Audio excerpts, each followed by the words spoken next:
जनवरी का महीना था। चार दोस्त विवेक, दीपक, नितिन और आकाश टूर पर निकले थे।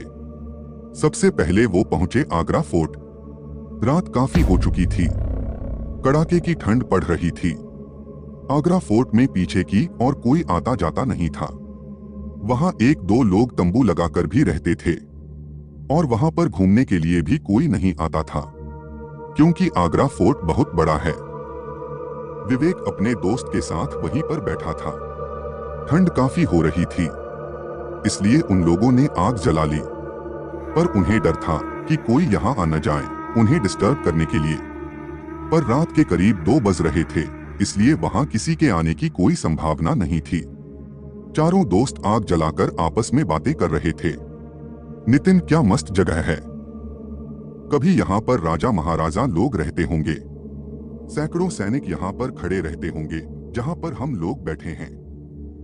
हो सकता है यहीं पर कितने लोग मारे गए हों। पर आज देखो, इतना बड़ा किला खाली पड़ा है। अब यहाँ सिर्फ घूमने के लिए लोग आते हैं।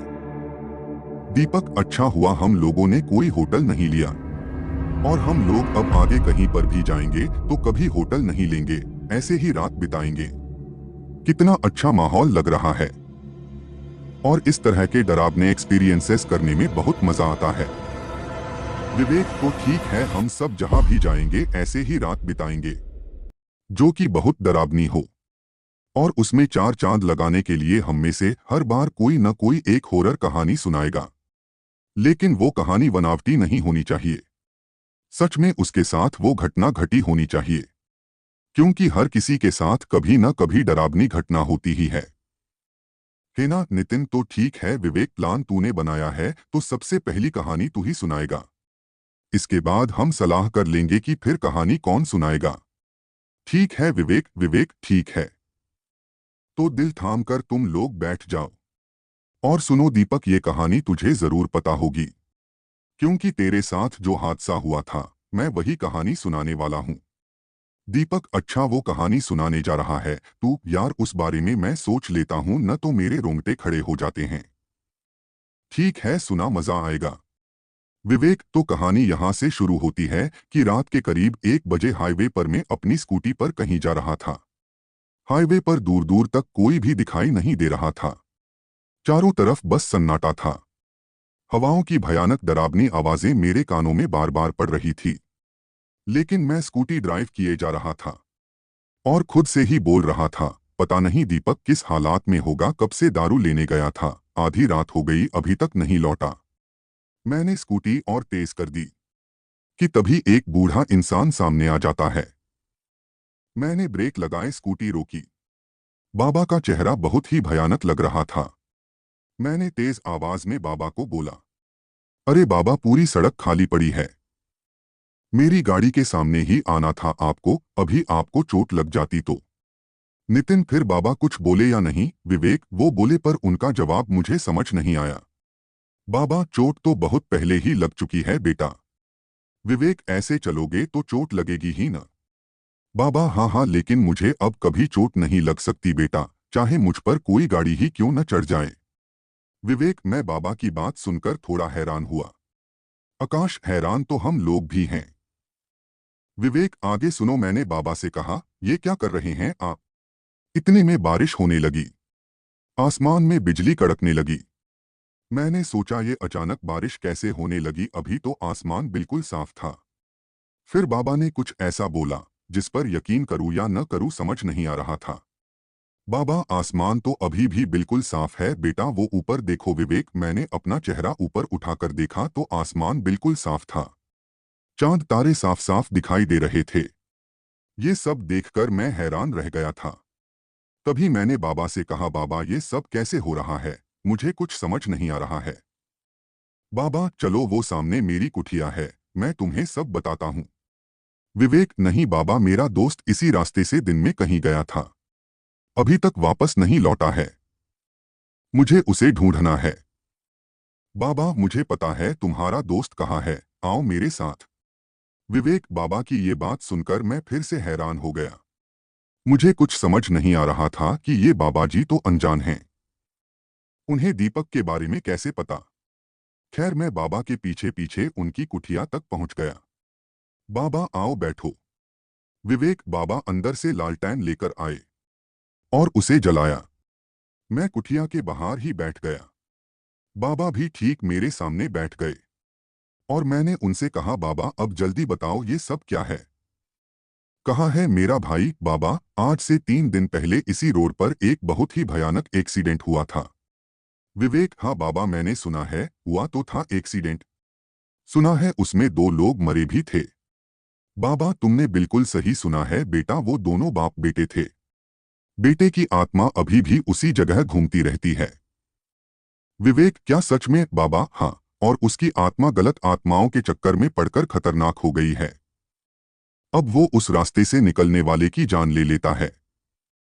विवेक बाबा की ये बात सुनकर मैं डर गया और मैंने कहा, इसका मतलब मेरा भाई भी? बाबा नहीं, अभी नहीं। अभी तुम्हारा भाई उसकी कैद में है। मारा नहीं है उसको। आकाश पर उस आत्मा ने दीपक को अभी तक मारा नहीं था। ये बात बाबा को कैसे पता थी? विवेक यही सवाल मैंने बाबा से पूछा। बाबा ये सब आपको कैसे पता है? मुझे समझ नहीं आ रहा बाबा। बाबा सब समझ आ जाएगा, थोड़ा रखो बेटा। और पूरी बात सुनो, ये जो बारिश हो रही है ये कोई आम बारिश नहीं है, उसी आत्मा ने कराई है। विवेक क्या? बाबा मेरा दोस्त दीपक बहुत डरपोक है। वो तो डर कर ही मर जाएगा। प्लीज कुछ कीजिए। जब आप इतना कुछ जानते हैं तो मेरे भाई को बचा भी सकते हो ना? बाबा हाँ बचा सकता हूँ, लेकिन उसके लिए तुम्हें उसी जगह जाना होगा जहां एक्सीडेंट हुआ था। विवेक आप नहीं चलोगे मेरे साथ? बाबा बाबा मेरा यहां रहना जरूरी है। तुम जाओ, तुम्हारा दोस्त बच जाएगा। अगर जरूरत पड़ी तो मैं तुरंत आ जाऊंगा। विवेक ठीक है बाबा, चलता हूं मैं। मेरे भाई को बचा लेना। बाबा फिक्र मत करो। विवेक मैं वहां से उठा, अपनी स्कूटी स्टार्ट की और चला गया। जैसे वहां पर मैं पहुंचा अचानक बारिश तेज हो गई, हवाएं तेज हो गई। भयानक आत्माएं दीपक को घेरे उसे डरा रही थी। वो नजारा बेहद खौफनाक था। दीपक धीरे धीरे दबी आवाज में रो रहा था। मैंने अपने डर को कंट्रोल किया, तुरंत अपनी स्कूटी से उतरा और आगे बढ़ गया। मैंने दीपक को आवाज लगाई, दीपक दीपक तुम्हें कुछ नहीं होगा। दीपक ने जैसे ही मुझे देखा उसके चेहरे पर थोड़ी राहत दिखी। दीपक विवेक बचा मुझे, ये आत्माएं मुझे मार डालेंगी। विवेक आत्मा हंसकर कहने लगी, आजा तू भी आजा, तुझे भी निपटा देता हूं। और भयानक तरीके से हंसने लगी। तभी अचानक बारिश रुक गई। आसमान में बिजली चमकी जिससे कि तेज रोशनी पैदा हुई। और तभी मैंने देखा कि वहां पर बाबा आ गए थे। आत्मा ने बाबा से कहा, तुम यहां से चले जाओ पापा, ये दोनों मेरे शिकार हैं। बाबा इन दोनों को तुम कुछ नहीं करोगे, ये मैं नहीं होने दूंगा। विवेक तभी कुछ ऐसा हुआ जिस पर मुझे यकीन ही नहीं हुआ। नितिन ऐसा क्या हुआ? विवेक विवेक बाबा की आंखों से एक चिंगारी निकली जिससे वो आत्मा जलकर खत्म हो गई। वो आत्मा बाबा से जोर जोर से चीख कर कह रही, पापा ये तुमने क्या करा? मैं ये सोच रहा कि बाबा को ये आत्मा पापा क्यों बोल रही है। मैं इस बात से बहुत हैरान हुआ। मैं बहुत हैरानी से बाबा को देख रहा था। बाबा हैरान मत हो, 2 दिन पहले जो एक्सीडेंट हुआ था मैं और मेरा बेटा ही मरे थे उस एक्सीडेंट में। विवेक इतना बोलकर बाबा धुआं बनकर आसमान में उड़ गए। तभी दीपक भागकर मेरे पास आ गया। दीपक अच्छा हुआ जो तू आ गया। विवेक तुझे कुछ नहीं होगा। फिर मैं दीपक को स्कूटी पर बैठाकर वहां से चला आया। आकाश वाह यार दीपक। नितिन वैसे विवेक जब तू स्कूटी से बाबा से टकराया था न, और उन्होंने कहा था कि अब मुझे चोट नहीं लग सकती चाहे कोई गाड़ी ही मुझ पर क्यों न चढ़ जाए, तभी मुझे हल्का हल्का शक हो गया था बाबा के ऊपर। तभी अचानक किसी के कदमों की आवाज आने लगती है। चारों दोस्त बिल्कुल चुप हो जाते हैं। नितिन लगता है कोई सिक्योरिटी गार्ड आ रहा है। जैसे ही कदमों की आवाज उनके पास आकर रुकी, विवेक और दीपक बिल्कुल हैरान हो गए। विवेक बाबा बाबा आप यहाँ? आकाश नितिन ये उन्हीं बाबा की आत्मा है। नितिन अबे भागो यहाँ से। नितिन और आकाश डरकर वहां से भाग गए।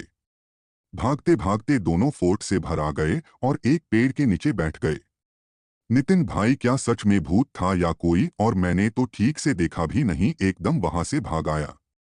आकाश, हाँ नितिन, मैंने भी कुछ देखा नहीं, पर मुझे भी बहुत डर लग रहा है। मैं उस फोर्ट के अंदर फिर से नहीं जाने वाला भाई। तभी विवेक और दीपक धीरे धीरे चलकर उस फोर्ट से बाहर आते हैं। दीपक, क्या हुआ, फट गई न? विवेक, अरे भाई तुम्हारा चेहरा तो देखो, सारा रंग उतर गया है। शायद कुछ देर और रुकते तो तुम्हारी पतलून भी गीली हो जाती। विवेक और दीपक दोनों हंसते हुए एक दूसरे को ताली देते हैं। नितिन, मतलब तुम लोग मजाक कर रहे थे? फिर वो इंसान कौन था? दीपक, हाँ और नहीं तो क्या, ऐसी शुमशान और डरावनी जगह पर बैठे थे तो सोचा थोड़ी मस्ती की जाए। और वो इंसान वहां का सिक्योरिटी गार्ड था। नितिन, और अगर इस मजाक में हमारी जान चली जाती तो? विवेक, तो क्या फिर तुम भूत बनकर हमें डराने आ जाना? विवेक और दीपक दोनों खूब हंसने लगे। आकाश, मरने के बाद वैसे भी कोई अपना और पराया नहीं होता, भूत बस जान लेना जनता है। फिर वो चारों दोस्त वही बैठ जाते हैं और दूसरा दोस्त एक नई कहानी सुनाने लगता है। और कहानी देखने के लिए चैनल को सब्सक्राइब करें और वीडियो को लाइक करें।